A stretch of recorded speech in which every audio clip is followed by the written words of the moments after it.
On the walkthrough, when we go through a house, originally, one of the things we check for are, we bring an EMF reader, which is electromagnetic field, so you can see sometimes power cords, things like that can set off an EMF reader.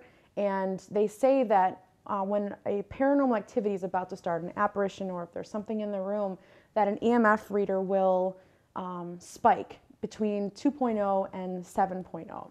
And so we do walk around in our walkthrough to make sure that there's nothing that's going to be a natural cause that could be setting off our EMF readers. Another thing we check is echoing.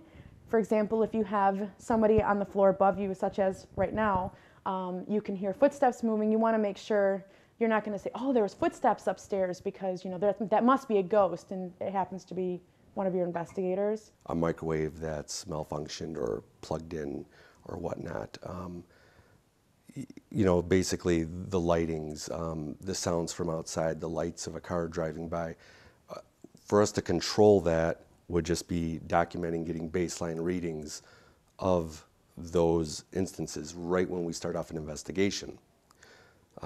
So basically, that's the way we would control I would say, an indoor residence or a business.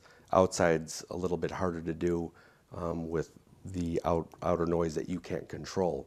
Our DVR system, which is a 4-camera DVR system that we have 4 cameras that are hooked to cords to a screen that shows up on one computer screen. It's cut into 4 squares, and you can watch 4 things happening at the exact same time.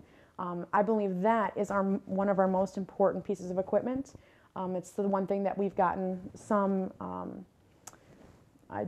activity on. Though there are a lot more areas that have a lot of claims. That way, the cameras will be set up in those areas, kind of like an investigator watching when you're in another room trying to gather other evidence for the paranormal. So we've gotten some weird glitches and some weird lighting, some weird movement on our DVR camera. That's probably the most important, and very close second is our DVR, which is our digital voice recorder, which is our little handheld microphones that we hold that we use to do EVP sessions, where we can ask questions and talk to the spirits and have them respond.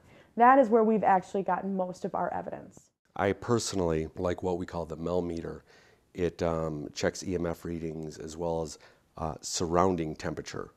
That way, if we get a spike in the EMF, anything between 2.0 or 7.0 that goes along with a drop in temperature could very well possibly be paranormal. Because we know that if a spirit is trying to manifest, it's going to gather the energy around it, thus creating it cooler, so that would drop the temperature. And again, with the EMF reading, if we get a kind of a spike there, those go hand in hand. So I like that. It's not the most valuable piece. It was only $49.99. We've only, on a couple of situations, yes, our cameras have completely gone, the battery's gone completely dead, 10 minutes after you put, your fresh batteries in, because we always put fresh batteries in before we begin. And all of a sudden it would just completely, drain battery completely. So we've had that happen. Flashlights all of a sudden just quit working. Cameras randomly just turn off. We've had the situations like that. And in fact, in one investigation, we're very stern about cell phones must be turned off during investigation. In one investigation, one of our investigators, his phone was actually in his back pocket, but it's one of those flip phones. So you can't just turn those phones on. All of a sudden it just turned on in the middle of investigation. Part of our equipment, I do have a CD player that has white noise on it. It's portable, and I will take that and use that during our EVP sessions. Sometimes with the white noise, the frequency that generates might be able to pick up an EVP a lot better than it being this quiet. Right now we're basically trying to hear a different frequency that the human ear can't hear. So I don't believe that white noise is actually calling. We don't use Ouija boards or seances or do anything like that, which would, I believe, call into a spirit to you that could be dangerous. But I think with the white noise, no, we're just trying to communicate. So I don't believe that using a CD player with white noise is a dangerous thing. I can't say something is necessarily haunted unless I personally have seen something. That's my belief. We do not count personal experiences as part of our evidence. Of course, that's just something that has happened to us. Unless it's caught on film or on an EVP, you know, if we have complete scientific proof, we do not claim a place to be haunted.